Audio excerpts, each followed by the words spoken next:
Hello and welcome back. My name is Erin L. Ferguson, and this is my video series about creating the art for a 2D video game. And today's video is brought to you by the flu, because everyone in my house has the flu, or at least had it at some point this week. That's why this video is coming to you a little later this Friday, because I had to wait till my sick kids were taking naps so that I could film this. And I'm only like 70% better from having it yesterday, so it just took me a while to get around to getting up and putting on makeup and that sort of thing. So anyway, be grateful for your health, people. So anyway, today's video is going to be a little bit different. Last week I talked about maybe doing another gameplay demo. I've wanted to do another one because it's been a long time since I've actually showed you gameplay. But I've changed my mind, and here's why. So I've been going through a bunch of the different scenes in the game and making little aesthetic tweaks. But by making aesthetic tweaks, I seem to have made some functionality tweaks as well. Basically, I'm saying I broke stuff. So I've been going through and tweaking some of the indoor scenes, and I've figured out that now there are a whole bunch of buildings that your character can walk into, but you can't get back out of. You get stuck. You can't go back through the door, which makes it really hard to do like a grand tour, like a gameplay demo, because you get stuck in every building you enter. So I'm working on that. Hopefully I'll fix that soon. But in the meantime, I did want to show you some of the scenes that I've been working on, because if you've been watching this series for a while, you know that I've been working on this beachside coastal town, and I've made a whole bunch of videos about that, and I've made a whole bunch of buildings, and I've made all the interiors, and so I've been compiling all these scenes together, and I just really wanted to open up Unity and show you what they look like and what they will look like in game. So give me just a second, I'll switch over to my screen, and I will give you a little bit of a tour. Okay, here we are. We've got Unity open, and this is basically like the city center for our coastal town. Right here in the middle, you'll notice we have this, all modesty aside, really awesome, like, pirate ship mansion here. In one of my previous videos, I actually drew this. So if you haven't seen this video and are interested, you can go check that out.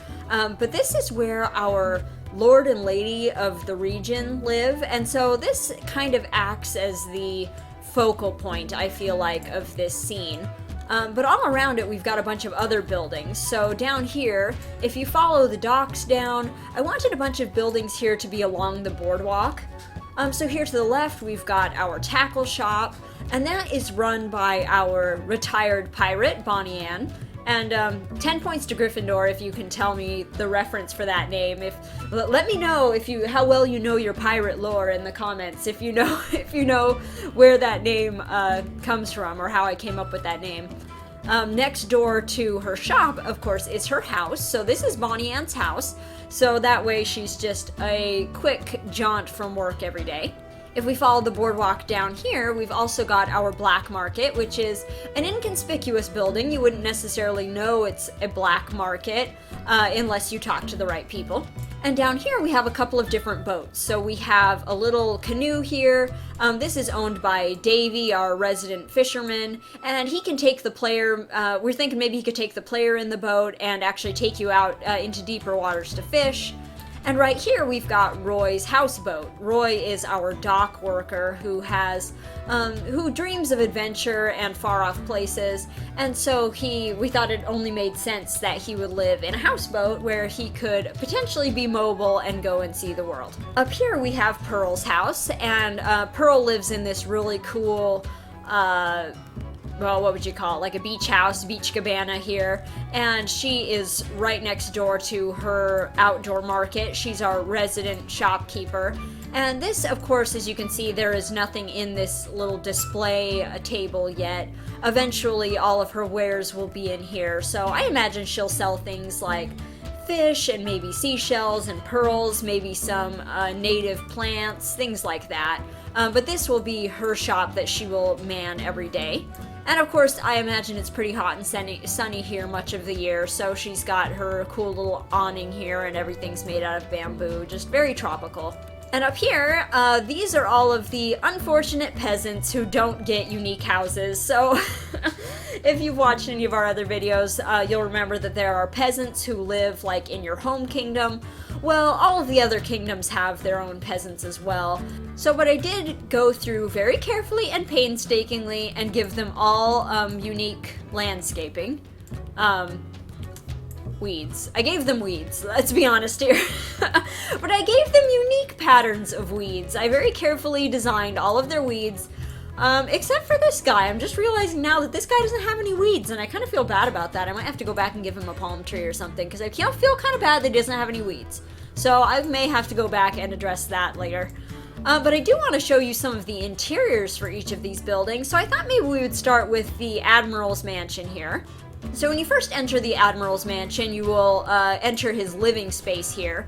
Again, the mansion, it's very spacious, more spacious than most of our other buildings, but I didn't want it to be bigger than the manor house that's in the rival kingdom, because your rival kingdom, those people are very well-to-do, and I wanted the lord and lady who live there, I wanted their mansion to be like conspicuously large. And so even though their mansion here, this pirate ship, is big, it's not quite as big. But it still was fun to design. You know, everything's in nautical colors. We've got things like anchors for our end tables. Of course, there's lots of various paraphernalia on their bookcases and stuff like that. I just had a lot of fun with this space. And if you go through these doors, I imagine this door to the left leads to like the kitchen and dining area, and this one to the right leading back to more of the like bedrooms and the study. But let me show you here. And of course, unlike the manor, because like I said, I wanted it to be larger, they do not have a separate kitchen and dining room. Theirs is an eat-in kitchen. But still, I mean, they have everything they need here. They've got their china cabinet, they've got their oven, place to prepare food, barrels. That was actually my go-to space filler for all of the coastal kingdom. Like, if I had space that needed filling, I stuck a bunch of barrels in there. It works, for some reason that just works really well with like nautical themed spaces. So if you go back through that other door on the other side of the living area, you'll reach this hallway. And of course, through these doors, I imagine these might be the bedrooms and this one might be the study. It doesn't really matter, but I'll show you the bedrooms. So this is our master bedroom, and I've got to give credit where credit's due, because I went on Pinterest looking for ideas for like nautical furniture, and I found like this super cool headboard on there that like looked like some like ship sails. And I just straight up ripped that off of Pinterest because I thought it was awesome. So anyway, there you have it. Next door is their son's bedroom. So not quite as big or nowhere near as big as his parents' bedroom, but it still has everything he needs. You know, he's got his bed and his wardrobe and a little chest for personal belongings. And on the other side is the study, where our admiral comes and looks over his maps and charts. And I did this, I put a map here on his wall, and also I put a globe over here, but I did not reference one when I drew the other. So, I'm pretty sure, I mean, maybe I sort of subconsciously did, because there's like a couple of islands here that could be maybe these, but yeah, there's no way that these are like the same world, like they just don't match. But hopefully nobody will notice that except for you, because I just pointed it out to you. So one of our other buildings is the tackle shop, which I think I featured on my Instagram, and I may have drawn some of this stuff on a YouTube video, I can't remember now. But of course, as I've mentioned before, I don't imagine our pirate lady being like super crazy about fishing. I think it was more just a convenient like retirement choice. And so I thought there's no way she's gonna be like standing at attention behind the counter, so I gave her a chair. And again, more barrels for filler, because they just look really good in like these spaces. I don't know what it is about them. And another plant for filler. But back here we have some more substance. So we have like, I imagine this being like a cool conversation piece. Like she's got like a saltwater fish tank back here. And of course there's fishing rods and some lures up here. And up above it, we've got some of her best catches. Although, to be honest, I really don't think she caught these herself. Because like I said, I don't think she's like super crazy about fishing. I actually think she probably purchased these. So, these might be, I think these are purely decorative, these fish back here. And over here is Bonnie Ann's house. And again, credit where credit's due, straight up like just ripped this off of Pinterest. I was looking at Pinterest and found all these super cool, like, pirate ship toddler beds. And I'm like, yeah, that's going in the game. Like, they're awesome. So I imagine, though, that hers is not a toddler bed. I think that she probably took one of her old, like, canoes and actually converted it into her bed. So she's got this awesome ship-shaped bed and everything else that a retired pirate needs to live in comfort. So she's got, like, her cutlasses here that are hung up on the wall because she's not violent anymore. And over here are a couple of treasure chests, which, you know, begs the question, why is she working? But, you know, whatever. And over here we've got her compass, and we've got her spyglass, and her pet parrot, and another treasure map, which, again, I did not reference when I drew between the other map and globe, so it probably doesn't match whatsoever.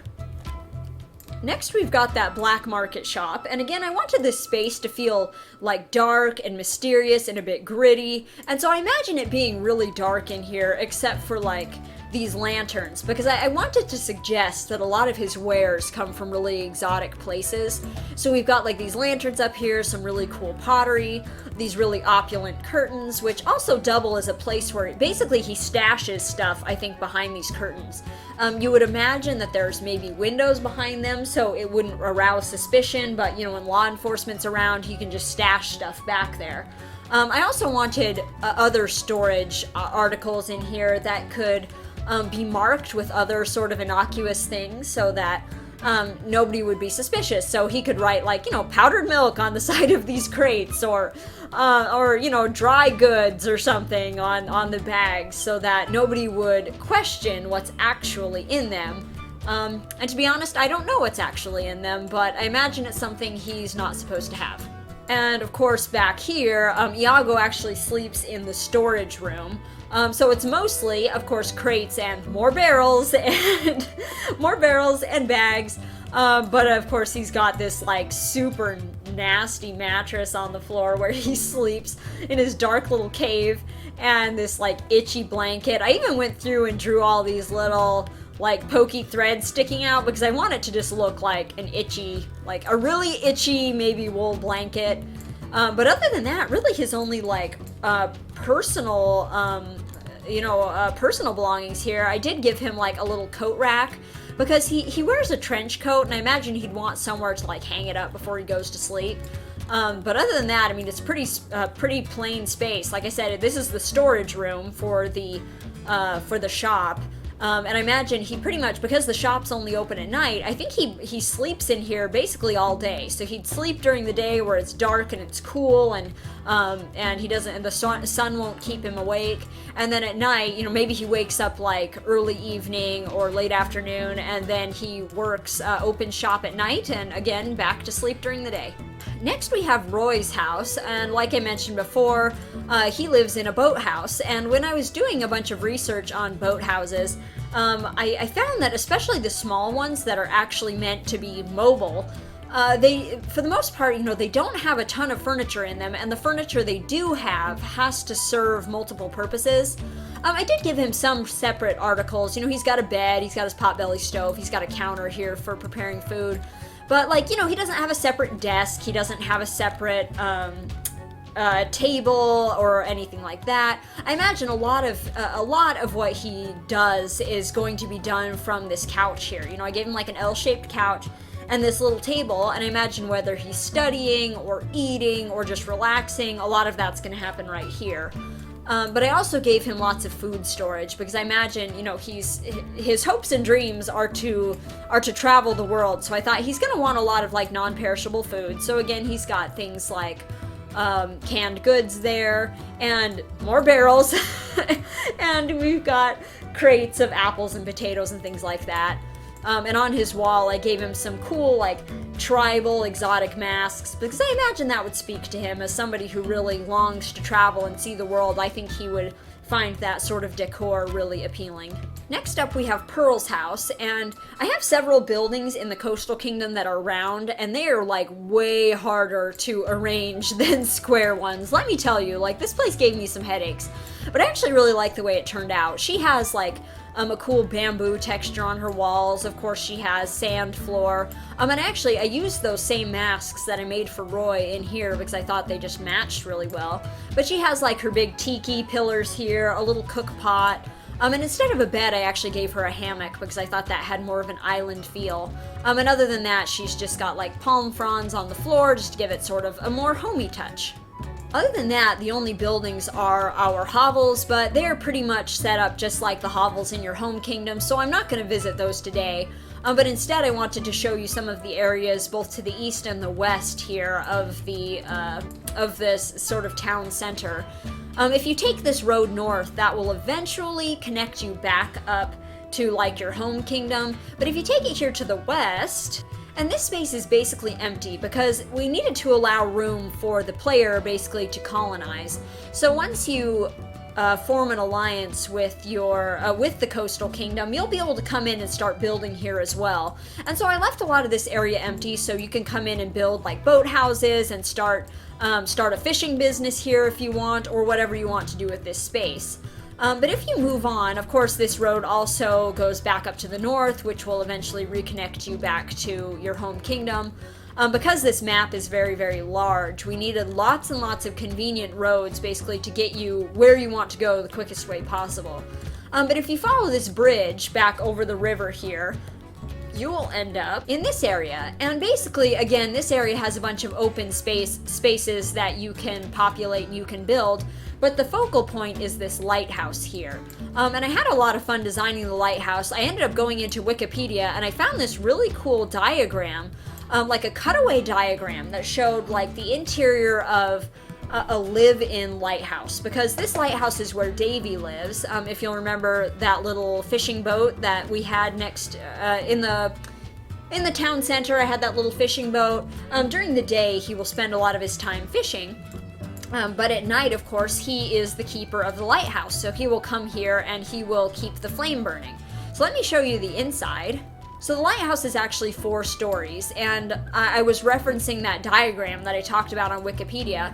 And the first floor is storage area, basically food storage. So on the diagram, it was showing how often the water during like high tide would come up so high that you'd basically be stuck. You know, you'd be stuck in the lighthouse for a while, and so you'd want to have plenty of food on hand. So again, more barrels. My go-to filler, more barrels. We've also got here some flour sacks, and of course a bunch of non-perishable goods here, a bunch of jars and things like, you know, apples and onions and potatoes, things that would do really well in like a cool cellar. If you go up to the next floor, this is sort of an eat-in area, so you've got, you know, your kitchen, more barrels for filler, more plants. I may end up going in and actually shrinking some of these rooms because I think they're a little bit bigger than they need to be. A lot of these scenes are still subject to tweaking. I also gave him a map because I thought he would like, you know, he's I think the sea calls to him, and so he would have a map of the world there on his wall. The next floor is his bedroom. Fairly simple, everything he would need. Of course, he's our resident fisherman, so he's got a bunch of fishing gear there. And I did give him like this cool grandfather clock because I thought, you know, if he's stuck here for a long time, either during a storm or whatever, he's gonna want to know what time it is. And the very top floor is our beacon. And this was actually really fun to design. Of course, Davy's gonna be spending quite a bit of time here, either after dark or like on stormy days. You know, he's got to keep this lit. Potentially, I like the idea of having a door up here so that you can come up here and visit Davy, but maybe you could also exit onto like the catwalk and get a view of the ocean. So that's still in the works. It's still an idea that we might be able to implement, but still I thought it was kind of cool for you to be able to actually visit the top of the lighthouse, visit Davy, and get a view, you know, of the ocean. So if we go back out here to our coastal kingdom, of course you'll remember there's also a road that goes here to the east. And if you follow that road, you'll end up here. So this is where sort of the beach starts merging back into forest and grassland sort of area. And I imagine that a lot of this grassy area we will be populating with trees and rocks, just that the kind that randomly spawn that the player can come and cut down and can harvest. because I really want the wizard's house here, which is basically the main attraction of this scene. I want it to feel like it's kind of buried in here, like buried in a forest, and something that the player can basically come in and discover. But let's go ahead and take a look inside of Archimedes' house here. I actually really like the way Archimedes' house turned out. It's another round room, which are way harder to design than square ones, but I still like the way it came together.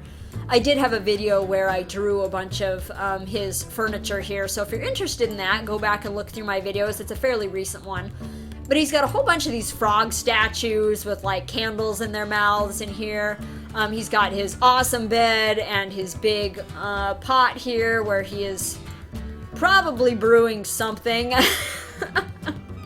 I wouldn't say it's like a magic potion, but he's probably brewing something. There's also, you know, his spell book, his crystal ball for predicting the next day's weather, and his bookshelf here. He's got this plant up here, although I don't think there's any windows that you can see. Actually, I guess there must be windows because there are some on the exterior, but maybe they're all on this side. But he's got a whole bunch of stuff, you know, what every good wizard needs. You know, he's got his spell books, his tomes, his crystals, potions, a snake, which is probably dead, but I wouldn't bet on it, and I wouldn't swear to it. He's also got a brain in a jar, which, of course, every wizard needs a brain in a jar. So that leads us back to our, you know, main town center here. There are actually more scenes within the Coastal Kingdom. The Coastal Kingdom actually covers quite a bit of land, but a lot of the other scenes will be fairly empty, at least as far as like NPC life is concerned. They'll be more like the area directly to the west here, where it's a lot of open space that you can colonize. But I'll be working on those over the coming weeks, picking away at those and trying to get them all finished so we can put them all on the map. And I imagine this area will be playable before too long. But I hope that you've enjoyed this tour. If you liked it, let me know in the comments. Of course, I will be back next week with more videos. So until next Friday, enjoy the rest of your week.